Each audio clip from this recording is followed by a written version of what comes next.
Interesting concept, but are you really scared of failure or are you actually scared of succeeding? Sounds like a stupid question. I've for years thought that I've been scared of failure. Actually, I was scared that I'd succeed at something and really enjoy it and what that might mean to my life, which is a bonkers thought. This trip that I'm doing at the moment, the NC 500, I've wanted to do this NC 500 trip for 15 years, ever since I first passed my motorcycle license. I got my first big bike, convinced myself that I couldn't do it on the first big bike because that was a bit of a mess. So, didn't do it. Got my next big bike and thought, well, I've got no luggage on it and luggage is expensive, and came up with another excuse and then another excuse and then another excuse. And then 3-4 years ago, I really wanted to do it. I got my current bike, which is a BMW R1150. This bike was made for mile munching. It's absolutely brilliant at it. It can just chew through the miles like you wouldn't believe. So I got this bike. It was the ideal bike to have for this sort of a trip. And then COVID. Yeah, COVID ruined it. I was going to do it last year. Convinced myself that I couldn't do it still because of COVID and everything. So didn't do it. I've done it this year, and you know what? I'm so glad that I've done it. I've been wanting to scratch this itch for a really long time. The route is amazing, and let's put no two ways about this. I'm doing this because I wanted to ride the NC 500. There are other things on the NC 500 that I wanted to do, and I've done quite a few of them. I've missed one or two things out, but you know what? I'm now convinced this isn't the last time I'm going to be doing this. I'm convinced that me and the wife are going to be doing this together as a two-up on the bike at some point soon.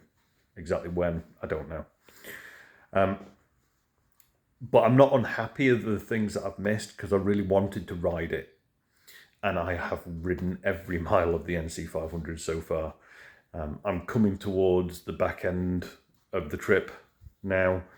Today's Wednesday. I'm meeting my wife and kids on Saturday. So I've got tomorrow, Thursday, where I'm going to do the Applecross area, which will be great fun. Pretty much finishing the NC 500 tomorrow, with the exception of a little bit that I'm going to go back and redo. And then I'm going to get an overnight tomorrow night, overnight on Friday night, and then hoping to meet up with the wife and kids on Saturday before we go and spend a week near the Isle of Skye, which will be fun. I'm so looking forward to it.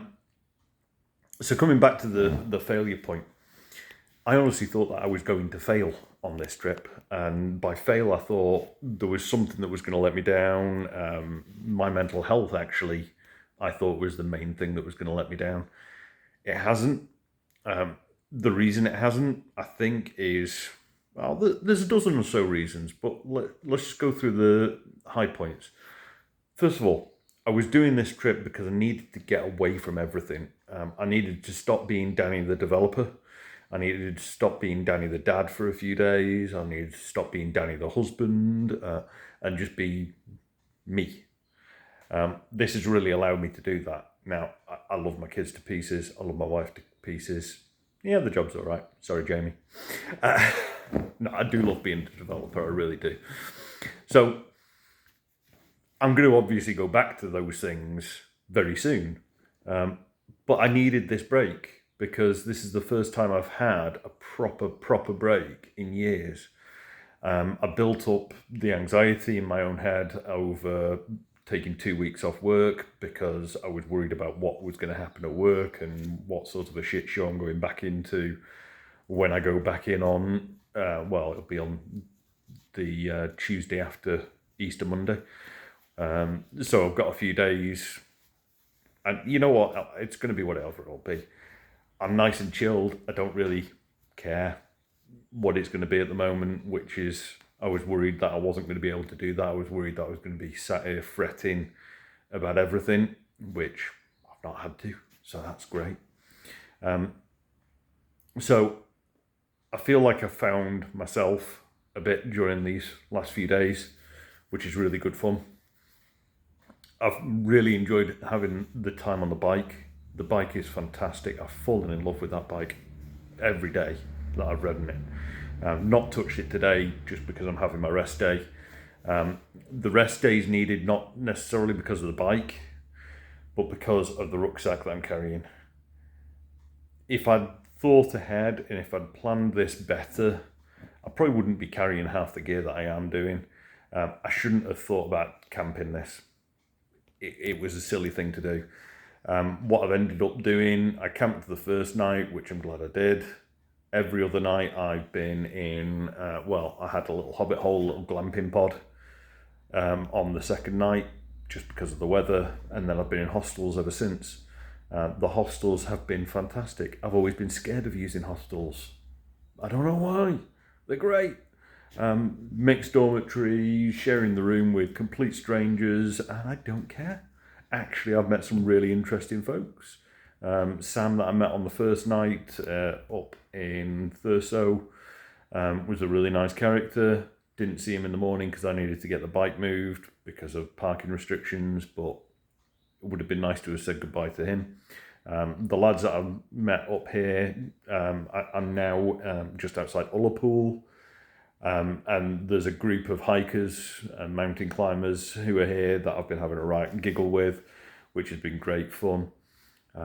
There's a college student who turned up late last night as well. I think we've got another student or another lady certainly turning up tonight at some point. So, hey, the more the merrier. Might get a little bit cozy in here, but that's fine. Bed's nice and clean. It's somewhere warm to sleep. If I'd thought about using hostels beforehand, I wouldn't have brought the tent. I wouldn't have brought all the other stuff that's in my pannier boxes. If I'd done that, then all the stuff in my rucksack could have gone in the pannier boxes. And then I wouldn't have had to worry about the rucksack, which would have made life so much easier for me. But we live and learn. Next time I'm going to know better. Generally speaking, this has been a great adventure so far. I'm really enjoying it. I can't wait for next week and the adventures with the kids next week, because that's going to be just as much fun. I know we're going to go and see the dinosaur footprints on Skye, and my wife's promised that I can go to the Talisker Distillery, which is one of my favourite whiskies. So, yay, that'll be interesting. I went to Glenmorangie, but I couldn't do the tour. And I couldn't have drunk anything if I'd done the tour, because I never touch a drop when I'm driving. I did have a wee dram last night, but I knew I wasn't going to be driving today. So there we go. So tomorrow's Thursday. Tomorrow I'm planning to go from here around the Applecross area. I think I already explained this once, so sorry. And that'll pretty much finish off the NC500 for me. Still a load more mileage to do for the other places I want to visit while I'm up here. So it's going to be good fun. Right, guys, that's 8 minutes. Didn't realise I'd been talking for that long. Thanks very much for watching. I hope you've really enjoyed these vlogs over the last few days. I'm going to keep them going because I'm really enjoying doing them, and it's nice to get the thoughts out of here. If there's anything that I've said or anything that you want to raise, you can message me privately. You can put a comment on the video. If you want to see more, obviously like and subscribe. Shouldn't have to say that because I think most people know to do it by now. Right, anyway, I am Toast and I have travelled. Bye-bye.